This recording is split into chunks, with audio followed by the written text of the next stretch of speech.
গতকালকে রাত্রিবেলা আমাদের কাছে একটি ইনফরমেশন আসে যে এই আমাদের প্রগতি স্কুলের ব্যাক সাইড দিয়ে কিছু যুবক নেশা জাতীয় দ্রব্য বিক্রি করছে এবং তারা তাদের অ্যাসোসিয়েটকে নিয়ে আগরতলা শহরের বিভিন্ন জায়গাতে যেমন রাধানগর, আমাদের লেক চৌমনি এরিয়া, সেই সব জায়গাতে তারা বিক্রি করে।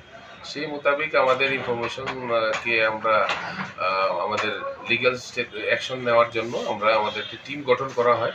আমাদের টিমে আমাদের এখানে যারা আমাদের সিনিয়র অফিসাররা ছিল, প্লাস আমাদের রামনগর আউটপোস্টের অফিসার ইনচার্জ শুভেন্দু দাস, এখানের ইন্সপেক্টর ডালং এবং আরও যারা ছিল তারা সবাই মিলে আমরা গিয়ে ওই জায়গাতে আমরা রেড করি। রেড করার পর আমরা দুজন ড্রাগ প্যাডলারকে আমরা গ্রেপ্তার করি। তাদের নাম হচ্ছে, একজনের নাম হচ্ছে বান্টি নায়েক, আরেকজনের নাম হচ্ছে সুজিত রয়। তাদের সঙ্গে আরও অনেকে ছিল, তো কিছু সংখ্যক যারা ছিল তাদের নাম আমরা পেয়েছি। তাদেরকে আমরা খুব দ্রুতই গ্রেপ্তার করব।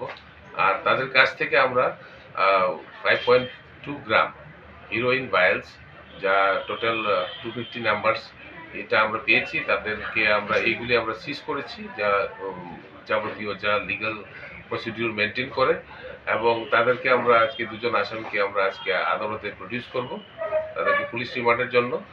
আর তাদের থেকে আমরা অনেক নাম পেয়েছি, অনেক তথ্য পেয়েছি, যারা কোথায় কারা কীভাবে আগরতলা শহরে ঘুরে ঘুরে বাইক দিয়ে বা স্কুটি দিয়ে বিক্রি করছে, বিশেষ করে রাধানগর এরিয়াতে, প্লাস আপনাদের ডিম সাগর এরিয়াতে, লেক চৌমনি এরিয়াতে, কর্নেল চৌমনি এরিয়াতে। সেই সব লোকদেরকে আমরা খুব দ্রুতই গ্রেপ্তার করব। যাদের আটক করেছেন তাদের বাড়ি কোথায়? রাধানগর আবাসন। কোন জায়গা থেকে আটক করেছেন? তাদেরকে আমরা প্রগতি স্কুলের ব্যাক সাইড থেকে এদিক থেকে আটক করেছি। যে ড্রাগসগুলো পেয়েছেন তার বাজার মূল্য কত হতে পারে? বাজার মূল্য